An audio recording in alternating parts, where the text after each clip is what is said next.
Welcome. Hey. Happy Monday. How you doing today? Doing pretty good. How are you? Not too bad. Not too bad today. So we had a busy weekend with tidal flooding across our area. Yeah. And we got some It's moderate to major tidal flooding in some spots, just depending on your location. Yeah. It was very impressive. I think it's probably the worst that it's been since I've been here. And so I waited. There was something that I wanted to do in downtown Norfolk. And so I waited. It was like 2.5 hours after high tide. I knew, obviously, like around they always get flooded there. Right. But the flooding was still very extensive all through the Chrysler Museum and all of that stuff. Mm-hmm. And that was a couple of hours. There were a couple of pickup trucks that were stalled in Really? the water as well. Yeah. So This is deep stuff. it was very deep stuff. Because I'm like, again, that was like 2 hours after high tide. And when I was driving through Brambleton coming up there, that even had some flooding. And usually that doesn't see flooding. Yeah, there was flooding going on in other cities too as well. I know Chesapeake, there was a road closure on Battlefield Boulevard because of the flooding off the Elizabeth River and the water kind of sneaking through areas near Great Bridge. We had flooding in Virginia Beach, flooding throughout the peninsula, the eastern shore, and Rochapeague and Oyster. Flooding near the Anheuser-Busch facility that's up on the eastern shore. That area floods, and that's the ocean side. That's the Atlantic side of the eastern shore. So there was flooding going on in that location too. But thankfully, the tide is not expected to get as high now going forward. Right. But an impressive view on satellite of the storm right now as the storm is spinning away from us. You can see the center of the low off the coast of Delaware. Look at that thing. So it's still pretty fascinating to see this thing on satellite. Not much rain out of this. We didn't get a lot of rain. No, and it was very interesting when I was working in the morning on Sunday, and we had that widespread rain that kind of happened in the overnight hours, and then once the sun started rising, there was just that drier slot that just didn't really have a whole lot of rain falling in it. So it was a lot of rain just not falling, reaching us. Yeah, we didn't get a ton. I believe most totals were under an inch from what I've seen. I haven't seen a lot of totals that were 2-3 inches. We didn't get that out of the storm. No. Which is okay. GFS and Euromodel last Friday were correct. They pulled back the rain totals a little bit. Yeah. There was some other guidance that was still suggesting 1 to 2 to 3 inches of rain. So we kind of just leaned on that just in case there was some heavy rain, but that didn't end up happening. The big long-range models, both of them, GFS and Euro, nailed this thing for rainfall totals. Yeah, that was really good. And it's good that we didn't see the rain because we already had enough with that tidal flooding and the winds. If we had rain, that would have just made things worse.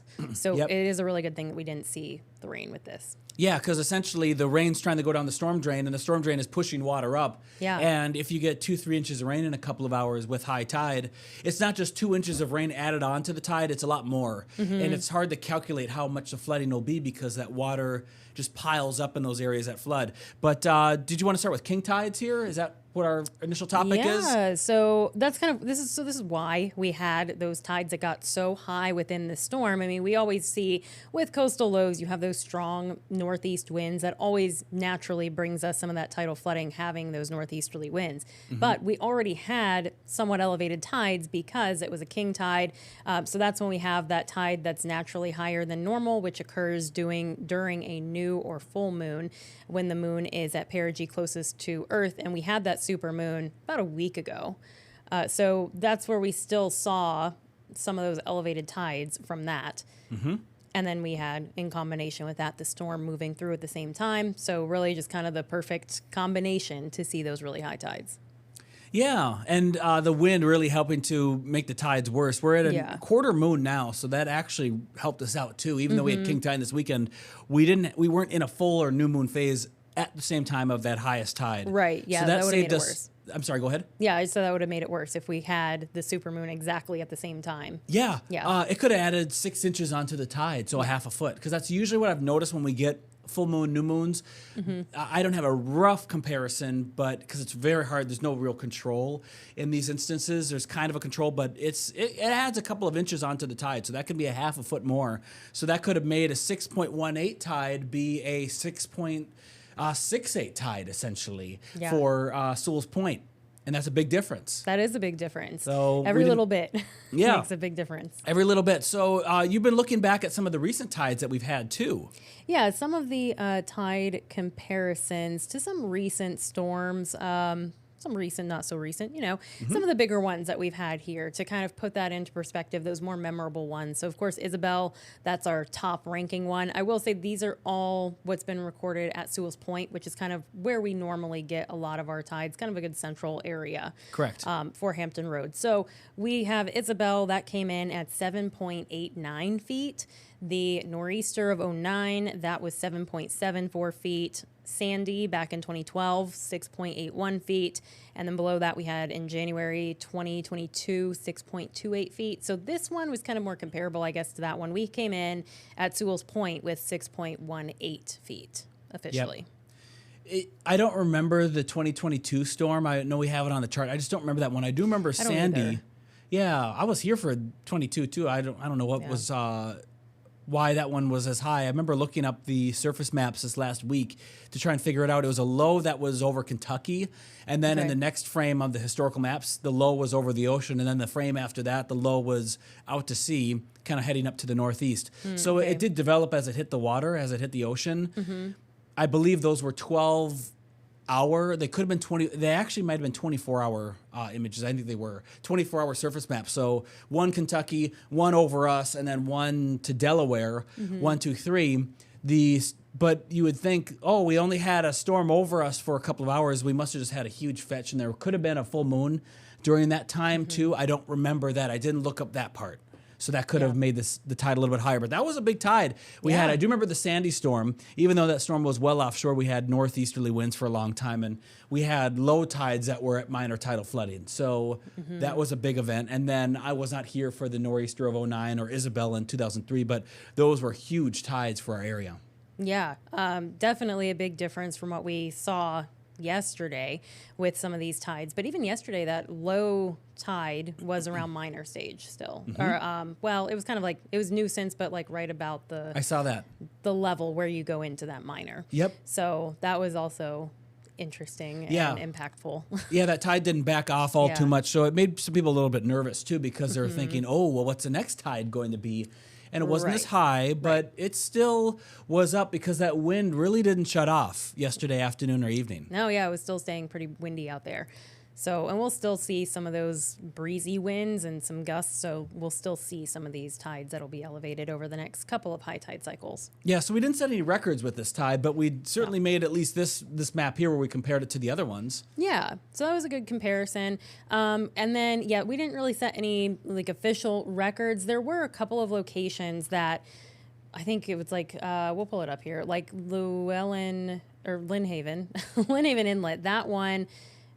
Said 2009 is when records were starting to be kept with that one. Right, that gauge was installed. So these are some of our newer gauges that we did see, like hitting a new record or reaching right around that number 2 spot.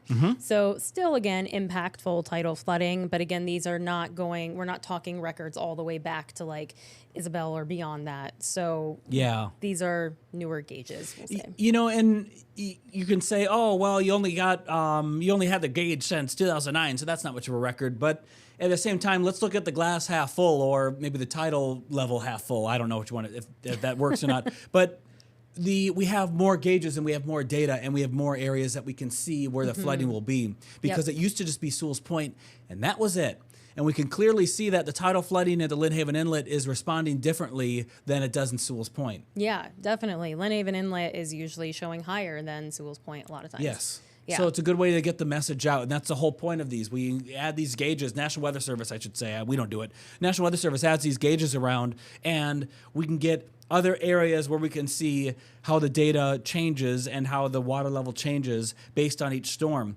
And it's been pretty common, at least with the last couple of storms we've had so far in the last few months, is that these northeasterly winds are really piling up water a lot more effectively in the Lynnhaven Inlet compared to Sewell's Point, which we haven't yet been able to get to major tidal flooding in Sewell's Point. Right. Last time we saw that really was in 2022, so a couple of years ago. So this is it's good to see the Lynnhaven Inlet at least getting that data on there and see how it reflects on those communities, because it's a big deal, because there are areas where major flooding, bam, there's a neighborhood that's flooded. So we really want to keep an eye on that and then see how it changes with each storm, because maybe the model will say we're going to get the flooding, and it doesn't verify, and we can use it for a future storm. Right. Haven't seen that yet. Model's been doing pretty good there. Yeah. But we've had the storms that have done the same exact thing.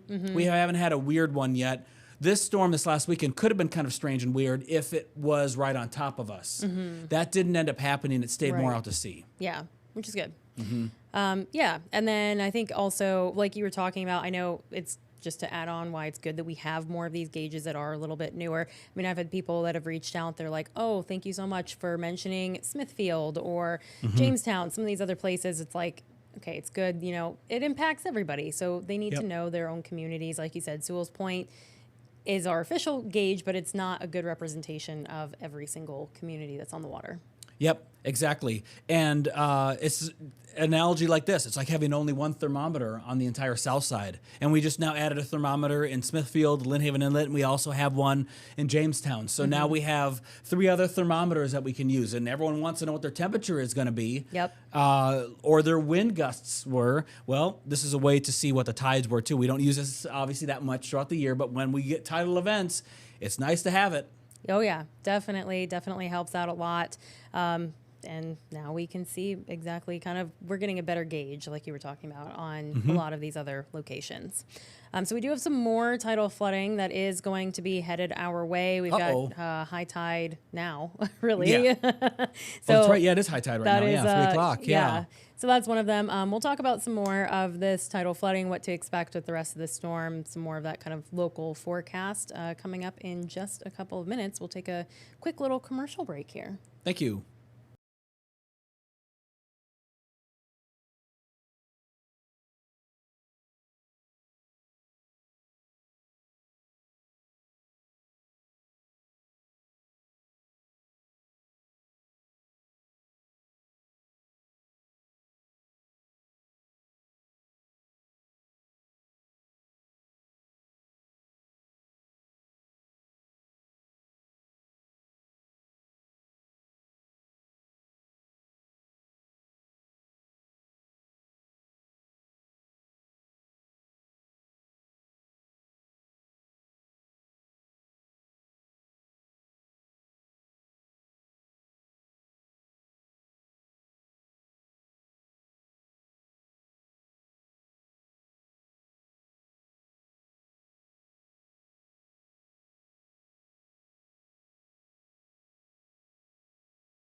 Welcome back. Welcome back. All right. So a little bit more tidal flooding on the way. So here we are. We just had our high tide at 2 o'clock, 3 o'clock, depending on your location. 5.2 feet for that tide. And now we're going to get a break, it looks like, with the next one at 4.3. Yeah, so only in the nuisance level there. And then we've got one more round, it looks like, Tuesday afternoon around 4 p.m. We'll be seeing 4.8. So things progressively getting better. Backing off, but still in that minor tidal flooding category for tomorrow afternoon. And then we'll be back into the nuisance category. So a couple more rounds. Well, we just kind of finished that one main round. Things are dropping now. But yeah, Tuesday afternoon, one more round of that minor tidal flooding. Yep, one more round to go, and I think we're going to be okay there. So that's good to see. There's still our coastal flood alerts that are going on across most of the Hampton Road cities too. Yeah, we do still have a coastal flood warning that's in effect until 6 p.m. It's from minor to moderate. There's a couple of locations that could see, well, that was just this past high tide cycle, we'll say. Like Lynn Haven Inlet, they were pushing into that moderate category around high tide now. And then most areas were kind of in that minor range. And then coastal flood advisory for the rest of our coastal communities until 8 p.m. So that's, again, 1 to 2 feet of inundation that we are looking at. So definitely a big improvement from what we saw yesterday afternoon, and things will keep getting a little bit better. Yeah, and I'm looking at some of the other tide gauges from around the area. So I pulled up the Smithfield Station one. Minor tidal flooding, that will happen at about 4 o'clock from now, so about an hour from now. You'll get some minor tidal flooding. For Jamestown, we're looking at a chance for some moderate tidal flooding. That's at 4.5 feet, and that's where moderate tidal flooding begins. So low end, minor to moderate, coming up for your high tide. That's in about, again, an hour from now. For Yorktown, you're going to see tidal flooding levels. That will be, it's occurring right now, minor tidal flooding at 4.6 feet. We're at 4.54 right now. So we'll get a little bit of tidal flooding out of that. Eastern Shore for Bayford, so we're on the bay side, moderate tidal flooding at 4 feet.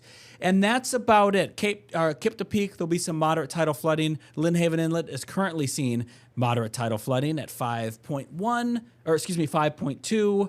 And that is about to drop. And like every other location, it's looking better. Lynn Haven Inlet being the exception, where there could be moderate tidal flooding tomorrow afternoon. Okay.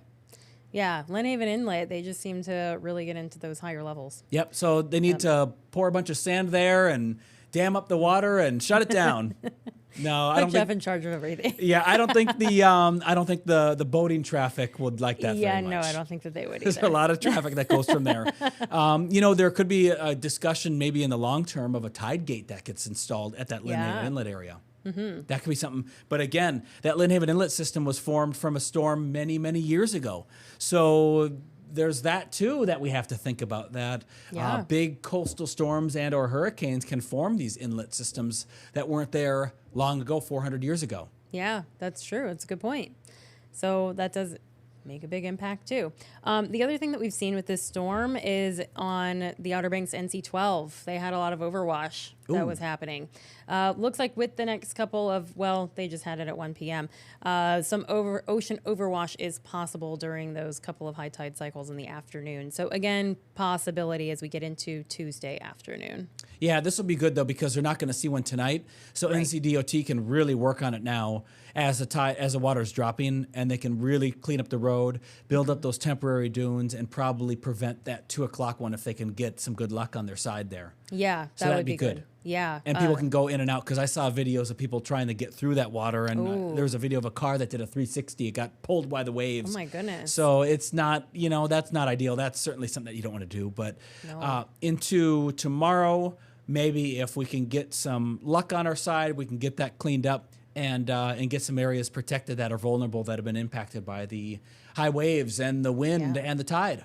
Yeah, I saw some of that overwash, and that was just crazy to see some of those pictures of NC-12 seeing some of that overwash yesterday afternoon. I was hanging out with the dogs and a little unplugged this weekend. I followed the storm, but I didn't follow to see if any houses were lost in this storm. I don't think so. I haven't heard any reports, so I don't think so. Because I know you were here this weekend working, so wow. Yeah, I'm surprised by that. I was expecting at least one. Yeah, we lose 9 when there's no coastal storm. When the storm is a few hundred miles offshore, well, it's 2 storms offshore, but they're offshore. And then we get one that's right on top of us with 40, 50 mile an hour winds. Yeah. And nothing. Yeah. That is very interesting. And there's one that looked like it was ready to go, and it didn't fall last time. Yeah, that's the one that I thought was going to go this time. Yeah, that greenish building. So, well, I mean, that's good news. It is good. But, man, yeah.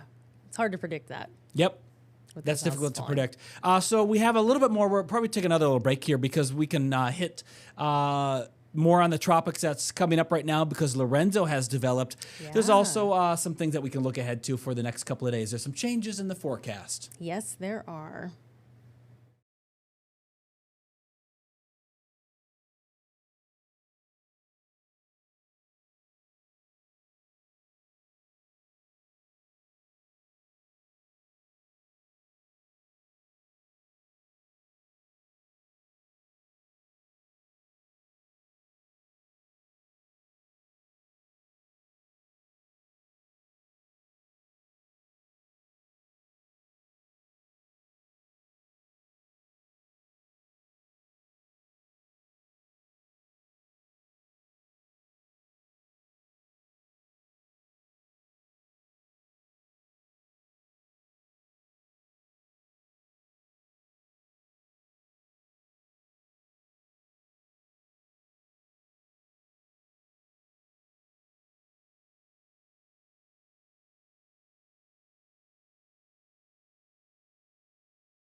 Welcome back. So, in the Atlantic, we've got another tropical system. This one forms kind of quickly. I know on Saturday, I saw that there was a 20% chance of formation. I think it went up to 50 or 60% on Sunday. Didn't mention it because we obviously had our own problems in our neck of the woods. Yes. But I was like, oh, I'm sure come Monday, we can mention it as a potential. It might be, a 60 or 80% chance of formation. And then I come in today and boom, it's a tropical storm. Yep, we got Lorenzo that's out there. So Lorenzo is a storm that should stay out to sea. So that's the big part. That's the good news with this. So we've had several storms just form in the last couple of days. Yeah. We had Jerry. And then we had Karen that was up to the north. I forgot all about Karen. Yep, Karen was all the way to the north. That was in the colder water, so that spun up and then spun out. And now we have Lorenzo that's out to sea. Let me pull up the graphic here. So what do we have for the wind speeds right now? We're at 50 mile an hour winds, gusts of 65 miles an hour. The storm is moving pretty quickly at 16 miles an hour. It doesn't even get close to Bermuda. This is just going to head right back towards the Azores and maybe even Morocco. They're going to get this storm to bring them some moisture. But for us, we're going to be looking okay. The storm staying well out to sea, probably just getting with wind speeds peaking at around 65 miles an hour sustained by, Wednesday at 8 p.m. Yep. So not too bad. Staying out to the sea, being a little fish storm, very far away from us. Yeah, we're not even going to get any impacts of waves or a swell from this storm. It's just too far away. Yeah. So we won't have any issues with that, especially for the Outer Banks or ocean overwash concerns. So that's good news to see there. As Lorenzo eventually fades away and heads out to sea. Here's again a look at that storm on the satellite. We'll zoom this all the way out so we can see the rest of the Atlantic Basin. And while we do have that storm that's of course nearby our area, it's overall pretty quiet. Yeah. Definitely not too bad out there right now, which is good. Some good news. We've had a lot of storms that have just stayed out to sea, which is fantastic. It's what we like to see. Yeah, let's see here. I have not updated these scenes yet, but we'll see if we can do it on the fly. So this is the GFS long-range model. So we have that storm that's still off our coast, and that just spins away and heads towards Bermuda between now and Wednesday. So high pressure moves in, giving us some clearing skies later on into the week. That wind should shut down probably by Thursday. So I believe we'll still have a little bit of a breeze throughout the day today, certainly, and even tomorrow there could be a little wind. Yeah, I think so for sure. And that's why that tide is still up a little bit that we saw in that tide chart earlier. So we have a little bit of that wind, but we clear it out as we go into the end of the week and even towards the weekend. Here's Saturday at 10 a.m. Here's Sunday morning at 6 a.m. Uh-oh, here comes a cold front. There it is on Sunday at 6 p.m. So we have a little bit of rain that moves in, according to the GFS, Sunday night and into Monday. And then that storm, or that line rather, clears out Monday afternoon. And then we're in model fantasy land right now. But we have just lingering showers into early next week. So I don't see anything on this that's looking really spooky. We just have to watch for a cold front that's going to arrive late this weekend. Yep. That's exactly right. Kind of what I was seeing. I'm still working on fine-tuning our forecast, but yeah, it looks like that cold front moves through kind of late Sunday night, very early Monday morning. So we see some rain around it. That'd be right on track with what the GFS is saying. Yeah, and tomorrow temperatures with hopefully a little more clearing should get better. Yeah. Hopefully it'll get a little bit better, but we're still looking at temperatures that will be locked in into the 60s coming up tomorrow for the eastern shore. Our temperatures into the south side, for the peninsula and the middle peninsula tomorrow. For your Tuesday will be in the mid to upper 60s for the high temperature with a breeze still out of the north tomorrow at 10 to 20 miles an hour. For the south side, we're looking good as we'll see temperatures that will be in the upper 60s again for tomorrow. Wind speeds out of the north at around 10 to 15 miles an hour. And then for northeast North Carolina, Outer Banks, you're going to have temperatures that will be in the upper 60s coming up tomorrow, almost to 70 in Rodanthe and Cape Hatteras. The one thing about today, Christy, is that with these clouds that are moving through the area, you can kind of think, or you might be thinking, ooh, are we going to get a little rain out of that? Maybe some sprinkles or drizzle. Are you seeing anything like that? Yeah, it looks like on the backside of this low that's making its way offshore a little bit more, we could see, you can kind of see it there a little bit. There's a little bit of rain that's kind of on the end of it there. So we might see a few of those showers. It looks like late tonight into early Tuesday morning. I don't expect us to see a lot of rain, but a couple of isolated showers definitely possible. I believe so. Yeah, it's just this kind of squeezing out the moisture in the atmosphere is the effect that we're getting here. We'll end on our look at our future track. Here's a look at future track for this afternoon and into tonight. You can see a couple of sprinkles popping up that Christy was mentioning there, and this is at 8 p.m., 9 p.m. So there's still some lingering light rainfall even overnight that could move in from the north. So this is tomorrow morning. Still more sprinkles possible. Yeah, definitely, maybe have that rain jacket on hand, that umbrella. I think it clears out by the afternoon. At least that's what it was looking like a little earlier. Yeah, so it looks like in the afternoon clears out. Yep. And still holding on to that cloud cover Tuesday, but should be able to see that sunshine again Wednesday. Yeah, the clouds are really stubborn. I have some landscaping that's being done in the front yard and a dirt delivery, and I pushed it to Wednesday. I called it last week. I said, come on Wednesday. I'm still nervous about Tuesday. And I think that was the right plan, because Wednesday morning, look at that. We clear out and we look at beautiful weather as we go into the rest of the day. Yep, thanks to high pressure. That'll be keeping us nice, looks nice for most of the weekend as well. Yep, we should be pretty good. I got a couple of neighbors that lost a few branches and limbs, not major, but the straggly ones off the tree. So a little bit of yard cleanup to do this week, but I think we're going to be just fine. Oh yeah, definitely better. All right, well, I think that about does it. Yeah, I think we're good for today. What we've got. Yeah. See you on the news at 4 o'clock and the rest of our evening shows.